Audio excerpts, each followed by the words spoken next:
कोई टिप्पणी करने की हमको बहुत आवश्यकता नहीं है। कांग्रेस नहीं संभाल पा रही है। अपने ही लोग बगावत करके निकले हैं उनके लोग, और जो लोग निकले हैं तो मुझे लगता है कि उनसे उनको ही बात करनी चाहिए। हमसे जहां उनका जो खासतौर से जिस बात को लेकर के जो कहने की कोशिश कर रहे हैं कि भाजपा कर रही है, ये कर रही है, देखिए भाजपा अभी तक उस सारे मामले में किसी प्रकार का दखल नहीं दे रही है। कांग्रेस नेतृत्व में आपस की लड़ाई है और लड़ाई अब चौराहे पर आ गई।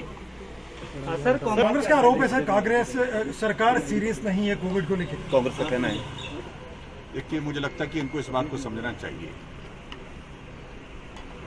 अच्छा होता ये कि भाई अपने राजस्थान के मुख्यमंत्री जो है इनके कांग्रेस पार्टी के सबसे वरिष्ठतम नेताओं में से एक है, जहां कोरोना का संकट हिमाचल की तुलना में बहुत ज़्यादा है।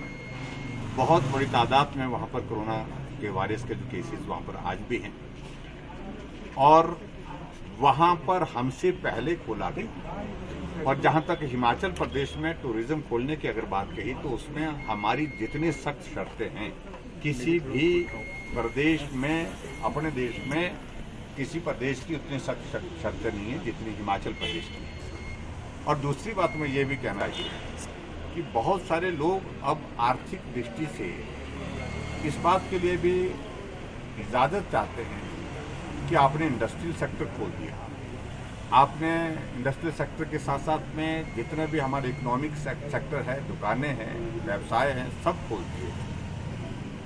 और उस तरह से टूरिज्म भी एक सेक्टर है जहां बहुत सारे लोग जो है बेरोजगार हो गए, बहुत सारे लोगों के होटल व्यवसाय बंद हो गए। ऐसी परिस्थिति में उनको भी इकोनॉमिक एक्टिविटी करने की इजाज़त दी जाए, ऐसा आग्रह आया है।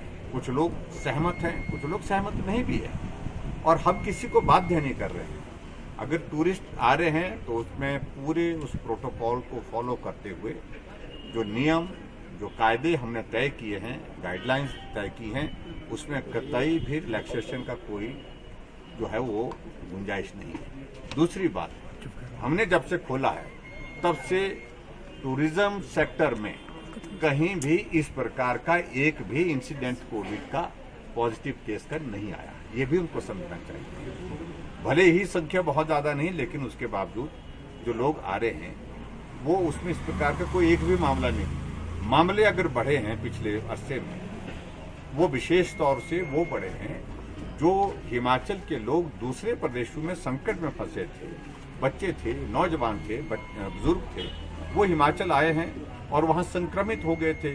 जब हमने उनको एंटर करने के बाद जहाँ हिमाचल में प्रवेश होते ही उनके टेस्ट किए तो पॉजिटिव पाए गए, तो उनका हम ट्रीटमेंट कर रहे हैं। ट्रीटमेंट करने के बाद जब ठीक हो जाएंगे तो तब घर भेजेंगे। दूसरी बात, मैं आज उनकी मेमोरेंडम की एक स्थिति को देख रहा था। ये सचमुच में बहुत दुर्भाग्यपूर्ण है। कांग्रेस जैसी पार्टी जो इस देश में, इस प्रदेश में लंबे समय तक सत्ता में रही, अपने हिमाचल के बच्चों का हिमाचल में आने का विरोध कर रहे हैं। अपने उन भाइयों का जो हिमाचल में आना चाहते हैं, संकट में फंसे थे, उनकी जान बचाने की इस वक्त जरूरत है। उनका जीवन संकट में है। उनका जीवन बचाने के लिए हमने काम करके अगर हिमाचल में उनको आने की इजाजत दी, और उसमें भी पूरे नियम कानून जो व्यवस्थाएं की गई थी उस तरह से किया गया, तो इससे दुर्भाग्य कोई नहीं हो सकता है। क्या 2 लाख लोग जो अगर हिमाचल प्रदेश में आए हैं, क्या हिमाचल के निवासी नहीं है? क्या हिमाचल में रहने का उनका अधिकार नहीं है? क्या हिमाचल प्रदेश की सरकार का ये दायित्व तो नहीं बढ़ता कि उनके जीवन की ऐसे संकट के क्षण में हम रक्षा करें?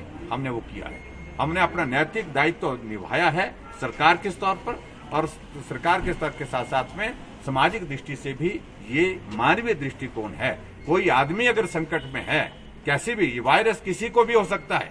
और कांग्रेस के लोग जिस प्रकार से इस बात को, ये मुद्दा बनने वाला है कांग्रेस के खिलाफ, जो 2 लाख, 2.25 लाख हिमाचल प्रदेश में जो हमारे बच्चे हैं जिनको हम लेकर के आए हैं, गोवा से लाए, हम बेंगलोर से लाए, हम कोटा से लाए, चंडीगढ़ से लाए, दिल्ली से लाए, क्या मरने छोड़ देते हैं उनको?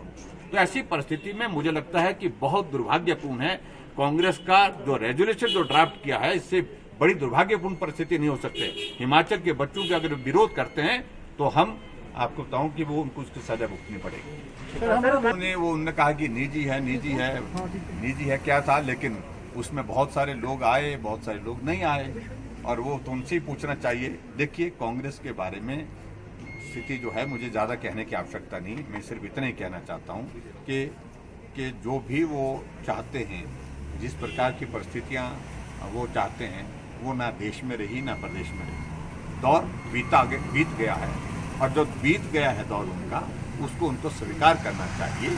अब ऐसा नहीं है कि किसी को बुलाया जाए कि वो बाध्य होंगे आने के लिए, किसी को भेजा जाए तो वो जाने के लिए बाध्य होंगे। कांग्रेस पार्टी में अब जिस प्रकार के हालात परिस्थितियाँ हैं, वो बदली हुई परिस्थितियों के हालात हैं, इसलिए हमसे, हमारी पार्टी पर, हमारी सरकारों पर टिप्पणी करने से बेहतर वो अपने आप को संभालें। मुझे लगता है इतना ही करना चल रही है, अच्छी तरह से चल रही है। हमने अभी बहुत सारे कार्यक्रम जो है वीडियो कॉन्फ्रेंस के माध्यम से उद्घाटन और शिलान्यास के शुरू कर दिए हैं, और जन संवाद शुरू किया है। बहुत सारी योजनाएं जो हमारे लाभार्थी हैं उनके साथ संवाद शुरू किया है, और उसके साथ जनता के साथ हम जो है बिल्कुल लगातार संवाद में हैं। ऐसी परिस्थिति में संकट जब है तब भी हम विकास कर रहे हैं, और उसके साथ साथ में इस संकट से बचने के उपाय भी कर रहे हैं।